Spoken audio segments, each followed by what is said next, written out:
देखिए, अब तो अमृत काल में 2047 तक हम हमारा देश को किधर देखना चाहते हैं, कैसा देखना चाहते हैं।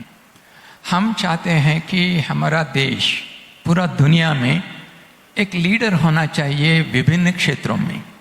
ये एक बात है। दूसरा, हमारा छात्रों के लिए हम अच्छी क्वालिटी एजुकेशन प्रोवाइड करना चाहते हैं और हमारे छात्रों को फ्रीडम, फ्लेक्सिबिलिटी और चॉइस देना चाहते हैं, जैसा multi entry, multi exit, ABC, 4 year undergraduate programme जैसा बहुत विभिन्न रिफॉर्म्स हम हायर एजुकेशन में ला रहा है। तो हमारा देश को हम एक लीडर जैसा हम दुनिया में देखना, कौन विरोध करेगा इसको। तो आप NEP 2020 को विरोध करें तो हम हमारा देश को भी आप रोकने के लिए आपका सोच है। हमारा देश 2047 तक एक लीडर बनना चाहिए, तो इसको कौन करेगा? हमारा यंग लोग करेगा। यंग लोगों को हम हाई क्वालिटी एजुकेशन को प्रोवाइड करना है हमारा देश को आगे लेने के लिए। तो मैं मैं सोचता हूँ कि जो NEP 2020 को विरोध कर रहा है, ये हमारा देश का डेवलपमेंट और प्रोग्रेस को भी रोकने के लिए इनका सोच है। इसलिए मैं समझता हूँ कि सभी लोग NEP 2020 को समर्थन करना चाहिए और इसको जल्दी से जल्दी इम्प्लीमेंट करना चाहिए। कई सारी यूनिवर्सिटीज़ ने कंसेंट भी दिया है, आपके ट्वीट्स में देख रहा था पिछले दिनों। लेकिन प्रोफेसर साहब, उस पर counter, I am playing devil's advocate here, ये कहते हैं विरोधी लोग कि अगर आप इतिहास को मिटा देंगे तो कैसे काम चलेगा। मैं NCERT की बुक्स की बात कर रहा हूँ, जिसका आप पुरजोर तरीके से समर्थन कर रहे हैं कि जो चीज़ें हटाई गई महात्मा गांधी जी के बारे में, आपने उसको, जो लोगों ने क्रिटिसाइज किया उनको आपने क्रिटिसाइज किया। इनफैक्ट कुछ लोगों ने अपने नाम एडवाइजरी पैनल से वापस लेने की चिट्ठी लिखी, पर्सिकर साहब ने, योगेंद्र यादव ने, आपने उन पर सवाल खड़े किए। तो अगर आपकी चीज़ों पर सवाल खड़े किए जा रहे हैं तो एक विरोध पक्ष तो है आपके पास, तो ये आप सबको साथ लेके 2047 तक कैसे चलेंगे? देखिए, हमारा देश तो एक बहुत बड़ी डेमोक्रेटिक कंट्री है। सभी लोग अपनी ओपिनियन को सामने रख सकते हैं। कोई हमारा NCERT बुक्स का, टेक्स्ट बुक्स का जो रिविजिट कर रहा है, रेशनलाइजेशन कर रहा है, इसको मैं विरोध नहीं समझता हूँ कि इनका ओपिनियन इन्होंने सामने रखा। लेकिन ये भी हम देखना चाहिए कि हिस्ट्री हो, सोशल साइंस हो, पॉलिटिकल साइंस हो, अब वक्त बदल रहा है, बहुत चेंजेस आ गया है इस फील्ड्स में भी, इसीलिए साइंस में भी। इसीलिए हम जो रीसेंट डेवलपमेंट्स हैं इसको भी जोड़ना बहुत इम्पॉर्टेंट है हमारा टेक्स्ट बुक्स में।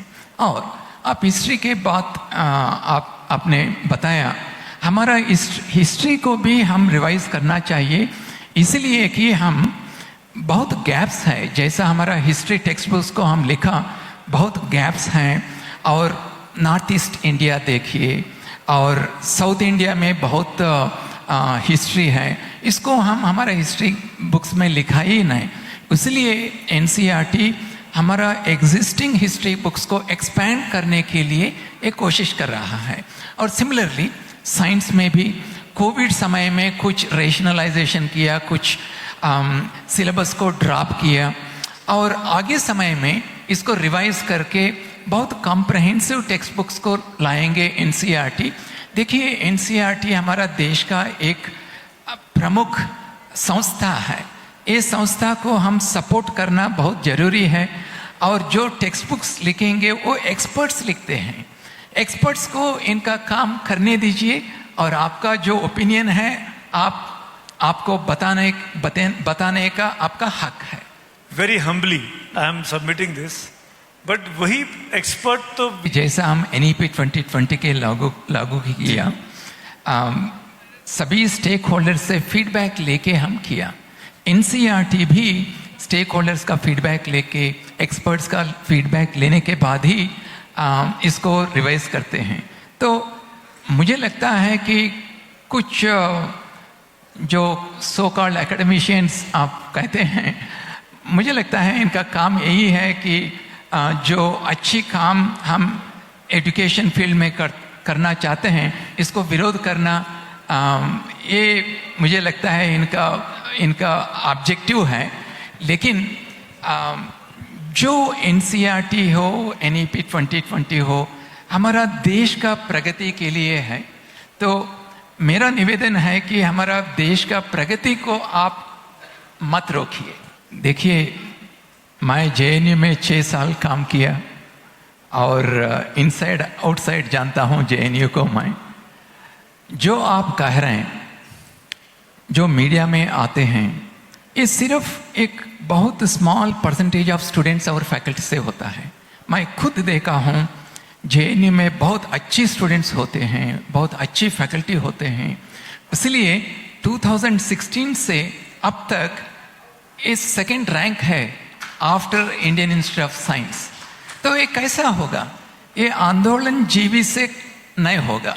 जो साइलेंटली काम करते हैं, हार्ड वर्क करते हैं, रियल इंटेलेक्चुअल्स हैं, इनका वर्क से ये हमारा जेएनयू इतना बड़ी यूनिवर्सिटी बन गया। सिर्फ हमारा देश में नहीं है, पूरा दुनिया में जेएनयू का नाम है। ये हमारा देश का गर्व कारण है।